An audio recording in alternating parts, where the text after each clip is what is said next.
Friends, hello and welcome to another episode of the Colleagues for Life podcast. Do you have your jingle? It's for another episode. I have a colleague who's going to come on and introduce it. So I love it. I can't wait. I do love a little foreshadow, though. Thank you for that. Today with us, we have a very important colleague, a very special colleague, Kinya Baker. Hi, everybody. So happy to be here. So happy. Can we tell her where? Yeah, where are we today? We are in a manifested situation. We are in Montreal. Montreal is the best. It is the best. You know what I loved about watching your previous podcast is all the laughs. Thank you. So happy to be here. You mentioned it was a manifested trip. Do you want to tell the audience a little bit more about what that means exactly? I think a couple of things. This is your manifestation, this podcast, this space to talk about what it means to be a colleague for life and a friend and everything in between. The manifestation of us in Montreal is we started talking about we need a girls' trip. We started talking about a girls' trip. And we're like, let's make this happen. And we're obviously here for other things that we will eventually unveil. But we took this out of the group chat. And we're in Montreal on a girls' trip. It's been relaxing. Like, we've manifested all of this to this point. So that was the girls' trip we talked about. And here we are. And I think what's amazing about it, like you said, we took it out of the group chat. But we thought, what would be the situation where we could do all of the things and none of the things all at once? Well, this was it. We did so much and nothing at the same time. It's wild. My cup is a lot more full than it was at the beginning of the weekend. I had nothing when I came here. My cup was empty, so I'm with you on that. And now we are full like a can of Diet Coke. I like how Coke had the whole thing about share it with a friend. Did you ever get your name on one of those customized cans of Coke when they had that big campaign? I know, right? It was so nice. So good. So, Kinya, the series that we are doing on the Colleagues for Life podcast right now is we're starting with what we're calling origin stories. Because every good colleague and friend that we meet, we met somehow. And it's interesting that you said we took it out of the group chat and brought it to life. Because I think how we met has sort of a...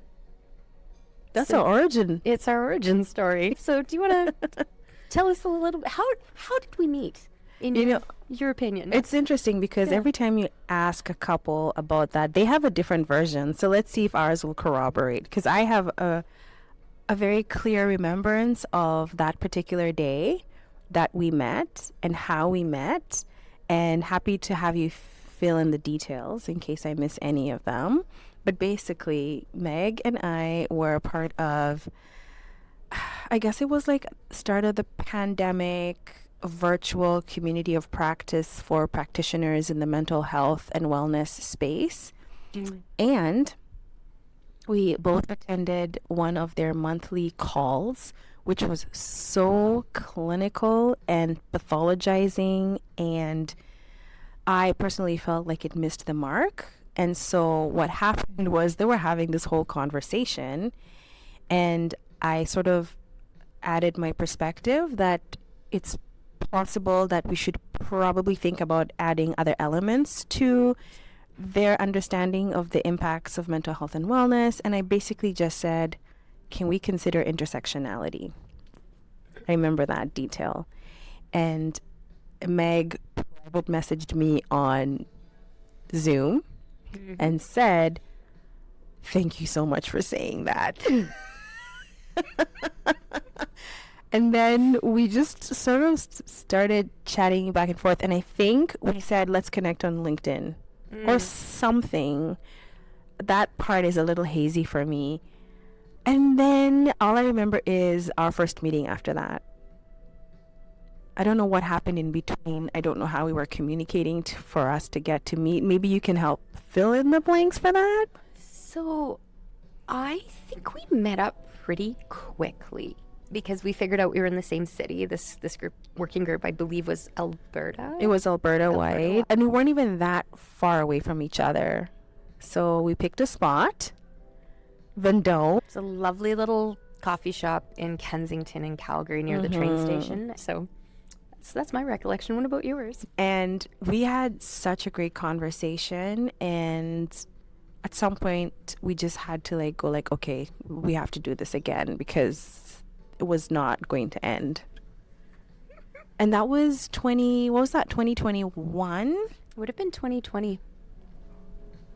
It was 2020. Would have been 2020, probably in the summer. So really fresh into the pandemic. Quite fresh. Wow. That's how we started. That was the group chat. That we left multiple times to meet up in IRL. Okay.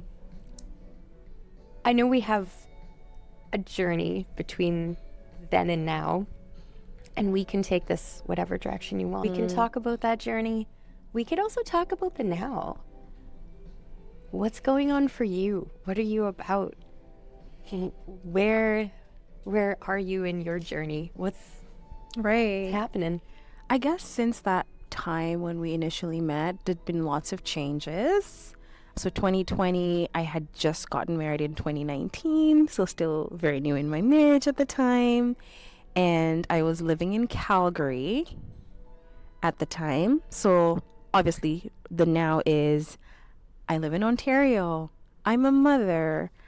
I have grown in the DE&I space, which is something that was starting to bubble at the time. And now I'm like fully all in with my diversity, equity, and inclusion practice.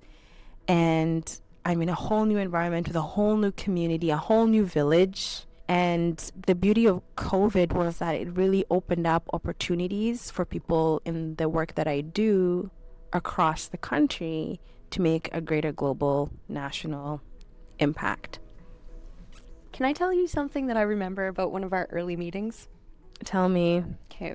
So I think we established that we were both, keeping it pretty safe around the COVID laws and rules. Yeah, it was. Even in Alberta. But I established early on that I had a pretty small circle in Calgary. I was keeping myself pretty tame in all things, and I just trusted you. And I remember you invited me over for tea. And I show up at this gorgeous house that had been freshly renovated with such color and class. I was totally taken back. There was beautiful art. I remember the painting of you and your husband on the wall in these gorgeous colors, that your kitchen was this rich, regal blue, but it still had this depth to it. And the marble on the island, and how your couch is coordinated with your wallpaper. Oh my gosh. And you'd made us tea and this bread. And you said that you had wished that you had had more time, or usually you put out a spread for your guests, but you had fresh baked this amazing bread that you just put some butter on. And we sat on the couch and had tea and this bread that you made. I don't even remember that, but that is awesome. But I just remember feeling like, this woman gets it. She knows how to just welcome people into her world. And I felt so special being there. And you are special. You are so special, Megan. And everybody watching this knows this about you. Yeah. Kind. But you're special too. I think it's a lost art to know how to make other people feel special. Hospitality is definitely a lost art. You're so right about that. People are very casual about hospitality these days, and it drives me insane. I mean, I always say that when people come into your space, whether it's your office space, your home space, let them feel so special and that they really matter in that moment. And I find that there's times you can just go into, people open the door for you and it's already like, what do you want? Or you don't offer, and you know what? I must say, maybe this is cultural, I don't know, so I shouldn't like just paint everything with one paintbrush. But how I grew up was whenever a guest comes into your home, make it such an experience, such a special experience that they will want to come back. They will want to keep coming back, and that they will leave all their good energy there because they're taking good energy from your home. So just make it comfortable. Just make it comfortable. And the same thing happens in your office space too, or whatever you consider a place where you do productive or production. Yeah. Sorry, I totally went off on a tangent there. It's funny that you say it that way. My son Sander, he'll often we used to tell him, "Are you comfy? Are you cozy?" And so he took on this saying, "Are you cozy? Are you comfortable?" I love that. Oh. May we instill, "Are you cozy? Are you comfortable?" So sweet. So sweet. To anyone who meets us. I think that is a part of how you bring people into your space. Whether, like you said, whether it's your home, whether it's your office, but I would almost say shared spaces too. Even what we've done here and found our makeshift recording studio. Do you like it? It's gorgeous. I Look like at those it. books behind us, the lighting, everything looks really good. Pretty classy. Class act over here, you know? How do you create that experience where you are, knowing that life in general, moment to moment, is temporary? You never know what someone is going through in a day or in their lives, and you never want to be the person that makes it worse for them.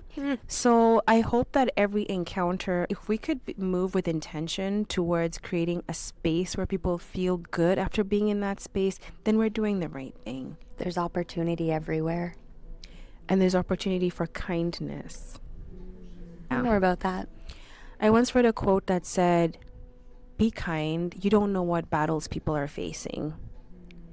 It's the tip of the iceberg that you can see. You can see an irritated person, but what's going on underneath the iceberg? It could be rent's due. Someone's grieving the loss of a loved one. Someone's just not getting the opportunities that they're looking for. And how it manifests is by irritability, poor service, all those things. And so the reason why the call-in is to be kind is because we don't want to make assumptions of someone just from what we experience with them. I think the same thing applies for your colleagues. If you think about the people who you've connected with over time, you'll find that one of the things that you loved about this person is about how they made you feel. And a lot of the times, how someone makes you feel is even more important than what that person is doing for you or with you. Whether they're your boss, your peer, whatever it is. I think that's the whole point, is how we bring people along our journeys, but also how we interact with them as we move through life, which I think leads us right into the question with our bilingual or somewhat bilingual theme today. Kinya, what makes you a good colleague? There is a concept called Ubuntu, and Ubuntu means that I am because we are. And so in Ubuntu, your greatness is amplified by other people, not by yourself. So I would know that you're great not because you told me, but because somebody else has brought that forward for you. In the absence of that, we tend to flip it to the individual perspective where we're talking about what makes us great. High context culture. So what makes me a good colleague for life is not because I'm a great person. She is a great person. But I think it is because I lead with empathy. I recognize that I find there to be deficit in that definition, because I don't think you, Megan, would ever really fully understand what it's like to walk in my shoes. we might have a few things in common that we've experienced as women, but we are people working in the mental health space. We're both educated in certain ways, but I also have other experiences that you might not know. And so empathy in this situation is limited by that definition of you sitting in my shoes is limited because I don't think you could ever know what it's like to walk in my shoes. And I don't say that I mean that literally. So I think that what makes me a good colleague is that I've sort of understood the idea that I need to center empathy when I'm doing some work. Just to let you know, we're going to take away the food in a few minutes. So Yeah, what you're makes fine. me a good Yeah. colleague is that when I move in the workplace, when I move in spaces where I'm working with other people, I really want to try and understand the idea that this person's coming in not just through the door as a professional, but they're coming in with different perspectives of their lives that would impact how they show up. And those parts are really important. Another thing that makes me a good colleague is I love to have a good time. And I think a good time can be expanded to making work or creating fun. And I'm still learning more about how to be more playful, thanks to my friend Her.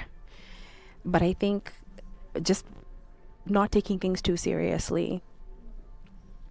I find that you're more relatable when you don't take things too seriously in life. And I wholeheartedly believe that it's never that serious. I'm also an extrovert. The extroverts ambivert. get a really bad rep, but I feel like people think extroverts are very shallow and like they're just broad, but we can actually get really deep. And I'm a very deep extrovert. I wonder too, as you're speaking, if partially why we connected the way we did was because we were able to just jump into a deep end without really blinking right from the start. I really don't like surface. What do they call those? Like shallow conversations.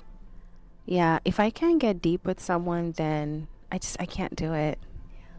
Small talk? You want to talk about the weather? Oh my God. Yeah. If we're going to talk about the weather, let's talk about how the impacts of the weather and global warming and climate change are driving us to, do you know what I mean? Like, let's take a deep. We could take a deep dive. We could also take a deep dive into what the weather means for our fashion choices, because that I always have time for. See, that becomes big talk at that It is point. big talk. Yeah. Yeah. Absolutely.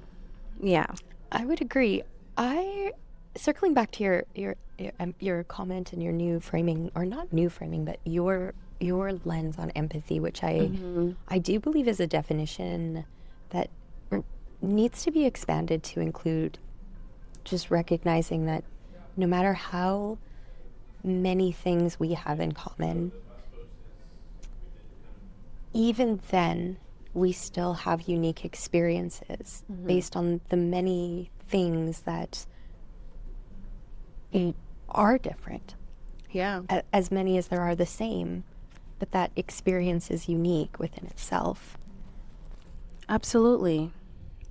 I mean, even speaking about the scholarship around empathy and the definition and discussion on what empathy really looks like. This summer, I'll be presenting a paper and a concept on the decolonization of empathy as a term, because empathy, as we understand it right now, is very much centered on you, how you get to understand what the other person's experiencing. And when you decolonize that, because the colonial connection being individualistic perspectives and focusing on self, you get to understand empathy from the perspective of the person who's experiencing something and how they want to be seen, not how you think they should be seen.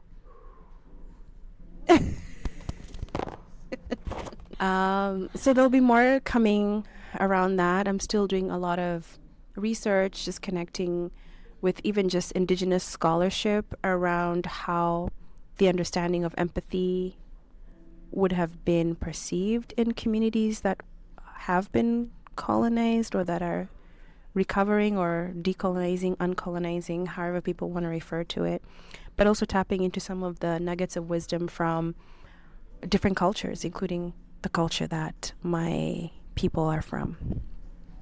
So, yeah, I think we're all better for taking things and evolutionizing them.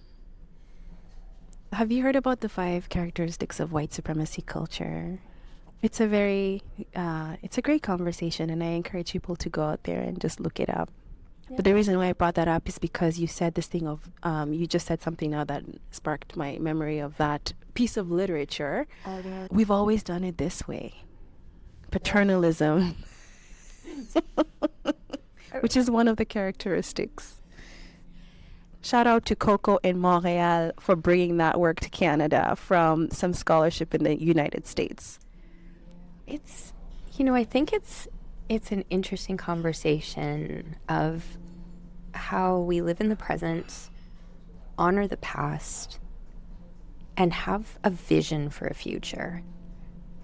Mm-hmm. And they can all exist at the same time. Yet I think what you're bringing to the table here is this lens of how you do it matters. How you approach it matters. How you honor the past. We're not saying we don't honor pasts or ways, yet there are some pasts that have been harmful. There's a lot of pasts that have been harmful. There's absolutely a lot of ways that have been problematic. There are some ways that have worked. There are some ways we've forgotten that work, and maybe we could learn from them, but still use them today. And it's all situational and contextual and about the people who are here now, who need to be included in that conversation and shaping what that looks like. And these are the people that are in your workplaces. These are your potential and your future colleagues for life. You're good at bringing us back as I go down a spiral. All right. You ready for the next question? Maybe the final question. And this may be, I don't know. I'm excited to hear what your answer is. What in your opinion is a good colleague for you? Honorable Megan Hunter. What makes a good colleague for me? When I think about the people that I have 20 plus years in my career, I have moved along with some people who evolved from just being people that you worked with to people that are friends, to people that flew all the way to Kenya for my wedding a couple of years ago, which was really special. Shout out to Sarah Krause and all the other people in the CO team. I love you guys. The thing that I think we had in common was we saw each other as humans, not colleagues in terms of people that you work with and share a space with. And don't get it twisted. I don't necessarily believe that your workmates are your family. Right? Because we've talked about this. You don't fire your family. We don't put them on probation. We don't demote family members. So we should never conflate your colleagues and your workspace with family. Sometimes there is some dynamics that could resemble family dynamics in terms of, I can reach out to you if I'm having a hard day. I know that I'll have support from you. I can just understand that, sometimes you need a mentor or a person in the workplace who has a bit more experience, who can guide you and walk you through some of those things. Those to me those are the elements of what makes a good colleague. And the people who have impacted me and I love this. There's a friend of mine on LinkedIn and someone I knew him growing up. We grew up kind of in the same community. He did an article called Send Down the Elevator on LinkedIn. And it's basically about, you get into the elevator, you go to another floor, and you understand that there's people who could also benefit by being on this floor. it's gatekeeping, positive gatekeeping. Yeah. And so you send the elevator down for someone to come up with you. If you can do that for someone in your workplace, in your whatever your creation space is, then you have made a good colleague, because you're not hoarding, which is another characteristic that I was talking about, the culture. You're not power hoarding, and you're most certainly giving people a space to grow by opening up spaces for them. And because I've had people do that for me as I was growing into my career in the early days, I continuously do that for people. Because even I know that there's doors that I still need to walk into, and there's someone who's going to send down the elevator for me. And so it becomes this whole idea of reciprocal. It's reciprocity in its finest form. That to me, madame, makes it for a great colleague. So the colleagues that bring you along. Those that bring you along, or even those that open the door for you that they're not going to go into as well. They see where you need to go and they help you get there. I want to know the same about you, though. I know this is you trying to share perspectives from your guests, but not to take the mic, but what makes a good colleague for you, Meg? My gosh, you would be the first person to ask me that question back, wouldn't you? So part of the philosophy of a colleague for life came from obviously the people that we meet at work, and we leave the organization, but we keep the people, we keep the friends. Mm-hmm.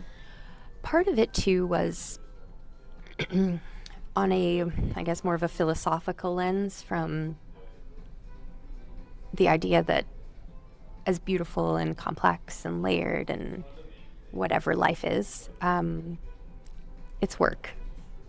And sometimes it feels like more work than it should. Yeah. And it's no true secret that I live with a couple of mental illnesses that I manage on a regular basis. And as the term colleagues for life evolved, and I'd say this has been going on for a better part of a decade at this point, I started to realize that the people in my life who made life worth being part of, because they saw me, they knew how to just be with me, they knew how to create these pockets that in my mind live on as little memories of almost like a movie, like movie clips of moments in life that you go back to and you remember, yeah, some stuff's hard, but then there's these moments that I wouldn't trade for anything in the world. And so a good colleague for life, in my opinion, are the people who make magic out of everyday moments. I love that. And you are a magic maker, Meg. So it literally only makes sense that is what you, and then a lot of the times people need to realize that we give love the way we expect to be loved. That's who you are. You are a wonderful colleague. And I'm so fortunate, blessed, and floating in abundance with having you in my life. Because we made a lot of magic out of, well, manifested magical moments. Oh my God. And to go back to that story about this group that we were a part of, we literally never went back, and we have no idea where this community of practice is right now. Yet you and I still work together. Yet we still work together. So I think it was just a way to bring us together. That's what it was. That was the conduit for us. An ordinary moment turned magical. We found an extraordinary moment in a very ordinary group that we did not fit into. And by not fitting, we realized we belonged together. Well, I think that's about the highest note we could end. Thank you. Thank you, Kinya.